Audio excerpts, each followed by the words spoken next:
Bismillah. Assalamualaikum warahmatullahi wabarakatuh. Sahabat UIM yang dirahmati Allah Subhanahu wa taala, tentu kita bersyukur atas karunia Allah Subhanahu wa taala yang sudah menghantarkan kita dalam nikmat iman, nikmat Islam hari ini.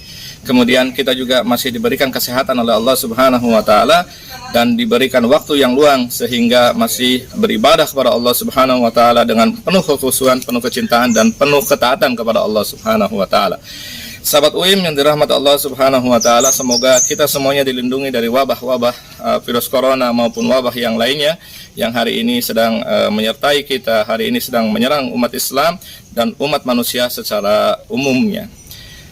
Sahabat UIM yang dirahmati Allah Subhanahu wa taala, terkhusus kepada ummahat, kepada para akhwat, Rasulullah SAW menggambarkan terkait dengan sebuah hadis yang hadis ini memberikan kabar gembira kepada para ummahat, para akhwat, di mana Rasulullah SAW mengatakan, "Idza sallatil mar'atu khamsaha wa shamat syahraha wa hafizat farjaha wa ata'at zawjaha dakhalatil jannah."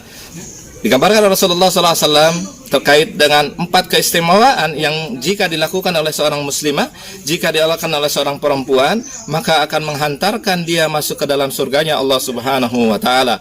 Yang dalam hadis ini dikatakan yang pertama yang memang menghantarkan seorang muslimah masuk surga, dan ini adalah kemudahan daripada Allah Subhanahu wa taala. Yang pertama, jika dia kemudian melaksanakan sholat 5 waktu. Tentu ini adalah sebuah anjuran daripada Rasulullah SAW. Ketika seorang perempuan melaksanakan sholat 5 waktu pada waktunya, maka kemudian Rasulullah SAW dikatakan dakhalatil jannah.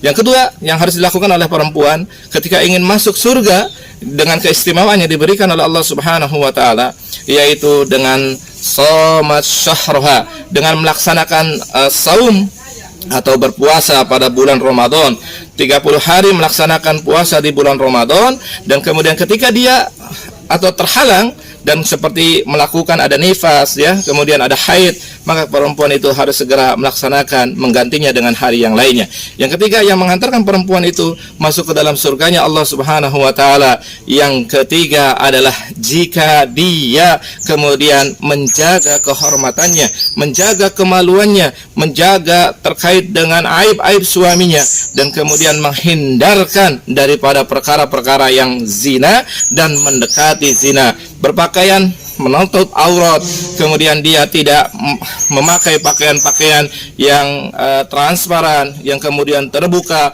mempertontonkan auratnya dan menonjolkan auratnya. Dan terakhir yang digambarkan oleh Rasulullah SAW, yaitu ketika dia mentaati suaminya, menghormati suaminya.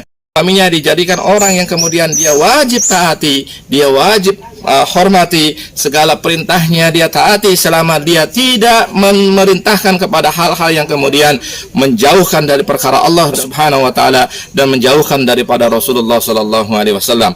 4 hal ini yang kemudian dikatakan Rasulullah sallallahu alaihi wasallam dalam hadis yang diriwayatkan oleh Imam Bazzar dari Anas radhiyallahu anhu. Kemudian inilah yang kemudian memudahkan perempuan untuk masuk ke dalam surganya Allah Subhanahu wa taala. Cukup melakukan 4 perkara, maka kemudian dakhalatil jannah, dikatakan oleh Rasulullah SAW, dia akan masuk ke dalam surganya Allah Subhanahu wa taala.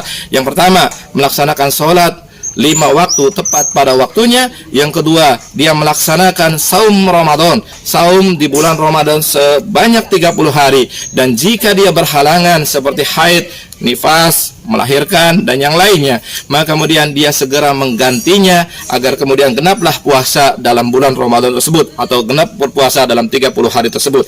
Yang ketiga adalah dia menjaga kehormatannya, menjauhkan dari perkara-perkara yang mendekati zina dan atau perbuatan-perbuatan yang berbau dengan zina, seperti halnya berpakaian tadi yang saya katakan adalah berpakaian yang seksi-seksi. Dan yang terakhir, selama dia mentaati suaminya, kemudian menjaga kehormatannya dan segala melaksanakan perintah-perintah yang diperintahkan oleh suaminya dan tidak bertentangan dengan Allah dan tidak bertentangan dengan Rasulullah SAW, maka kabar gembira dari Rasulullah SAW akan dakhalatil jannah, maka akan masuk surga. Dan ini adalah kemudahan untuk antunna semuanya, para ummahat semuanya, para akhwat semuanya. Maka simak hadis Rasulullah SAW yang 4 ini. Insyaallah mudah-mudahan Allah Subhanahu wa taala memudahkan antunna semuanya meraih surganya Allah Subhanahu wa taala. Assalamualaikum warahmatullahi wabarakatuh.